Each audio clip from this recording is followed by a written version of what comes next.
শুরুতে বলেছিলাম ডায়লগের অফিস হচ্ছে খাতার নাকবেন, তার কাছে আসলে আপনি কাজ পাবেন, আর তাকে ছাড়া থাকলে আপনার কাছ থেকে কাজ চলে যেতে থাকবে।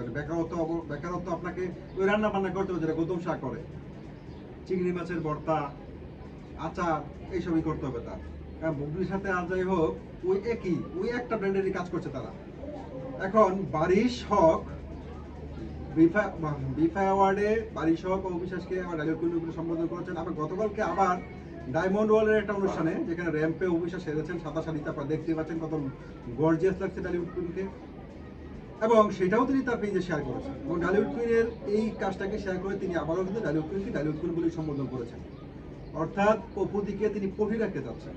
দীর্ঘদিন যাবৎ বারিশ গৌতম চাচ্ছিল অবিশ্বাসের সাথে সম্পর্ক ঠিক করার, এবং তারা বিভিন্ন সময় অবিশ্বাসকে টেক্সট করতেন এবং অবিশ্বাসকে তারা ছড়িয়ে বলেছেন। অবিশ্বাসের কাছে কিন্তু বারিশ টেক্সট করে ক্ষমা চেয়েছেন তাদের প্রতি অবিশ্বাসের কোনো মান অভিমান থাকলে, এবং অপুদির সাথে তারা ফিরতে চেয়েছেন। তাদের কিন্তু তৈরি করেছে অবিশ্বাস। আপনি যদি স্রষ্টাকে বলে যান তাহলে সৃষ্টিও ধ্বংস হয়ে যায়। স্রষ্টাকে কোনোদিন সৃষ্টি ভুলে গেলে সেই সৃষ্টি চিরস্থায়ী হয় না, সেই সৃষ্টি আস্তে আস্তে ধ্বংস হয়ে থাকে। বারিশ গৌতম কিন্তু ধ্বংসের দ্বারপ্রান্তে চলে যাচ্ছিলেন, এখন তারা আবার অপুদির সাথে সম্পর্ক ঠিক করতে যাচ্ছেন। ডায়মন্ড ওয়ার্ল্ডের র্যাম্পের অনুষ্ঠানে যেখানে অবিশ্বাস হারছেন, সেই অনুষ্ঠানে সেইটারই ভিডিও শেয়ার করেছেন এবং সেটাই তিনি ক্যাপশন দিয়েছেন আবার ডালিউড। দেখতেই পাচ্ছেন বারিশ হক সুযোগ পেয়ে অবিশ্বাসের সাথে সম্পর্ক ঠিক করার জন্য মরিয়া হয়ে উঠেছেন। এই যে নিমক হারাম, এই যে বেইমানি করেছিলেন বারিশ গৌতম, সেই বেইমানির ফলে তারা দর্শক মহলে যেমন তাদের জনপ্রিয়তা হারিয়েছেন, ঠিক একইভাবে একটার পর একটা ব্র্যান্ড এন্ডোর্সমেন্টের কাজ তারা হারাচ্ছিলেন। এই জন্য কিন্তু বারিশ চাচ্ছেন যে কোনো কিছুর বিনিময়ে হোক অপুদির সাথে সম্পর্কটা ঠিক করা যায়।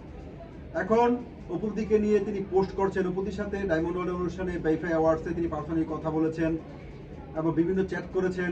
এখন অপুদিকে যদি বারিশ হোক অপুদির সম্পর্কটা ঠিক হয়, তাহলে আস্তে আস্তে ওইখান থেকে কিন্তু বুবলি মাইনাস হয়ে যাওয়াটা এখন চিরস্থায়ী হয়ে যাচ্ছে। গায়েস আপনাদেরকে একটা কথা বলি যে একটা মানুষ 17-18 বছর কাজ করার পরে ডালিউড কুইন উপাধিটা কিন্তু এমনি এমনি পায়নি। তার এই উপাধিটা পাওয়ার পিছনে সবচেয়ে বড় যে বিষয়টা সেটা হচ্ছে ডালিউড কুইন হইতে হলে আপনাকে প্রথম কাজের মান ঠিক রাখতে হবে, তারপরে দর্শকের জনপ্রিয়তা অর্জন করতে হবে, যেটা তিনি করেছেন। এবং একে একে শাকিব খানের সাথে প্রায় 65টা সিনেমা তিনি সুপার হিরো উপহার দিয়েছেন, এটাও আপনাকে বুঝতে হবে। এখন ওই একজন শনিয়ে 8 দিন ধরে আইসা সে নিজেকে ডালিউডের সবচেয়ে বড় সেলিব্রিটি হিরোইন ভাববে, এই যে পারলা না, নিজের ভাবনা নিজের কাছে থাকবে, ধ্বংসটাই ডেকে আনবে। ফাইনালি আবারও কিন্তু বারিশ হক অবিশ্বাসকে কাছে পেয়ে অবিশ্বাসকে নিয়ে উচ্ছ্বসিত এবং সম্পর্ক ঠিক করার চেষ্টা করছেন।